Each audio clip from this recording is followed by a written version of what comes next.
I was around 5 to 6 at this time, and we were moving to a different province. We didn't have a place yet, so we were staying at a nearby shelter while looking for one. I forget where the shelter was, but we were told it had been transformed into a shelter after someone decided to make use of the abandoned building. We were told it was half of an institution or something years and years before I was even born anyway.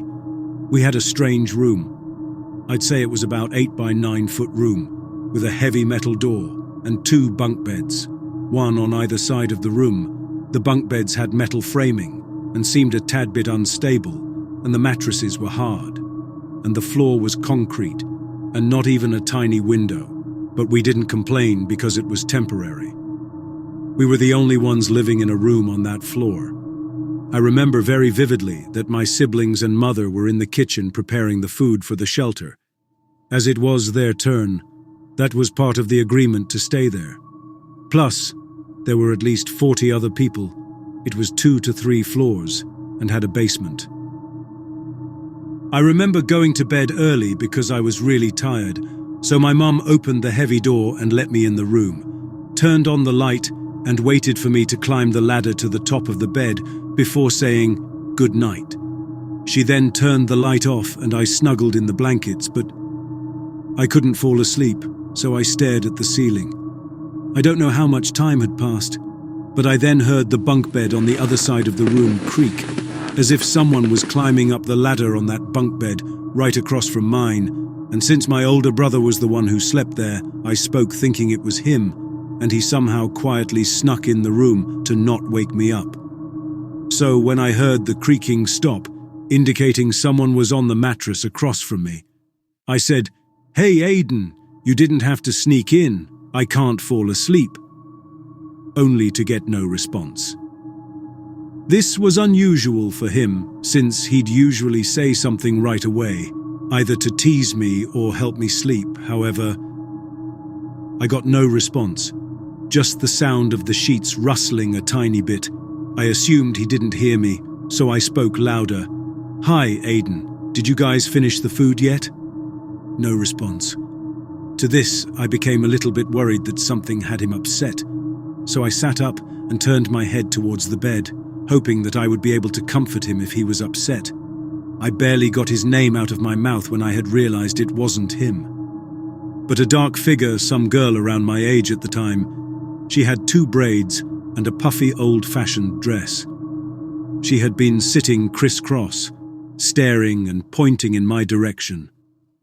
I of course got so scared I couldn't scream, thinking if I did, I'd be harmed in some way. So I stayed quiet and hid under my blankets. A few hours later, my mom comes in and turns on the light, with my siblings behind her. I seen the light on, so I automatically assumed someone was in the room, and I was safe. So I shot up out of under my blankets and quickly climbed down the ladder and hugged my mum. She asked me what was wrong, since I was still shaking. But me, thinking that that girl was still in the room, waited till the next day when we went for our morning walk to explain to her what had happened. After explaining what happened, how I couldn't sleep, and heard someone go on the bunk bed across from me, thinking it was my older brother, and then seeing the girl with braids and a puffy dress, that was just a pitch-black figure. My mom was horrified, but just to be sure it wasn't my imagination, she went asking people in the shelter about a supposed ghost, giving no details about what I had told her.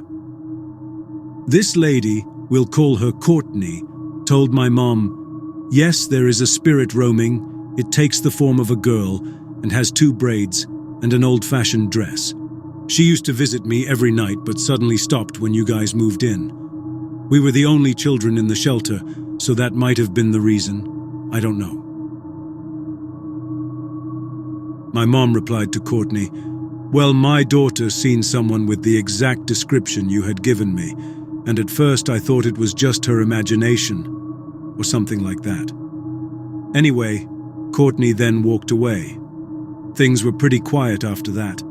I seen something run in the corner of my eye every once in a while, or hear the sound of knives sharpening, when no one was in the kitchen, and the occasional sounds of screaming from the basement when no one was down there.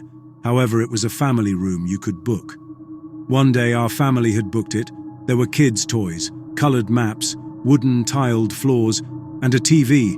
We were watching Land Before Time, and I looked on the dark side of the room, in curiosity. And there she was, standing in the middle of the dark side of the basement. She ran around the corner. The basement was in a L shape, and we were using half of the L side off it. Anyway, at this point, I'm more curious about her than afraid. I kind of thought she wanted to play since she was in the toy section of the room. So I followed her, thinking it was a game of hide and seek. I stood up from the couch without a word, and my mom asked me where I was going, but I didn't answer, and just walked into the dark side of the room, which to her was strange since I had a fear of the dark back then, as most kids do. She was confused why I would go into the darkest side of the basement where light didn't reach willingly. She followed me, and I entered a dark closet. I started looking around frantically and kept asking, "Where are you? Don't you want to play with me? Is that why you keep running around me?" I asked over and over, questions along those lines. My mum obviously was concerned, turned on the lights, picked me up, turned off the TV, and brought me and my siblings upstairs. She asked why I was acting the way I was, and according to her, I said, she wants to play.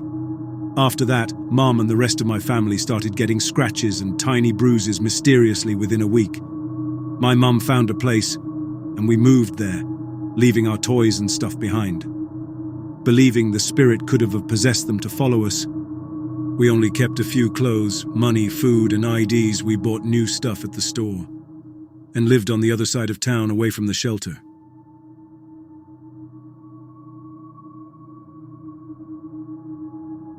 When I was a kid, my family had moved into a new home. We were just settling into the new house, and everything was going good. Until one night, probably 2 weeks after moving in, I went to bed with a weird feeling about my room. I can't describe the feeling, I just felt uncomfortable and off. I woke in the middle of the night, cold. I opened my eyes and was about to get out of bed to grab another blanket. I stopped before I could even move an inch. An old, lean, pale man was staring at me from the corner of my room, not moving. His wide, bloodshot red eyes were the first thing I saw. I was shocked. Adrenaline went through my body. I tried to say something, ask who he was, maybe. But nothing came out. I reckon I fainted from fear and stress, because the next thing I knew, it was morning. I didn't want to say anything to my parents, in fear of seeming crazy. Stupid, I know. The landlord came over that evening and talked about the house and how it was going. He asked my parents if they had any idea about the death of a man that had occurred in the house. A shiver went through my body as I froze in fear. I looked up at my parents, who looked as concerned as I was. The landlord chuckled and said, "It's seriously nothing to worry about. It was a natural death, not a murder." I still felt uncomfortable about the death, and it made me think, what if the man I saw last night was him? Before my parents could say anything, a man walked past our house and just stared at it for a couple of seconds, before saying, "Nice house, isn't it?" It startled the landlord a bit as I saw him flinch. I could hear my parents talking to the man, but I didn't know what they were saying. I was more focused on where I'd seen this man before. Then it hit me. He looked exactly the same as the man I saw last night. I was shocked, and I got a sudden hit back to reality when I heard the man say, "Don't know if you know this, but my twin brother used to live here. He died of old age, unfortunately." At this point, I really wanted to say something to my parents about the man I saw yesterday night, but I couldn't do it. I didn't want to sound stupid. Later that night, we had a phone call from the previous owner's family. They just asked us simple things, like if we had any questions and how it was going. I could hear the conversation since my mom put the call on speaker so my dad could talk to them as well. I was sitting on the couch playing on my Nintendo DS, just listening into the conversation. "I see the old owner has a twin brother. He walked past our house this evening. What's his name? My mom asked. The call went silent for a couple of seconds. I dropped my Nintendo DS. My body felt weak and I almost threw up. The previous owner never had a twin brother. A member from the family on the call replied. The man I saw in my room that night and the man that walked past our house that day was the ghost of the old dead owner.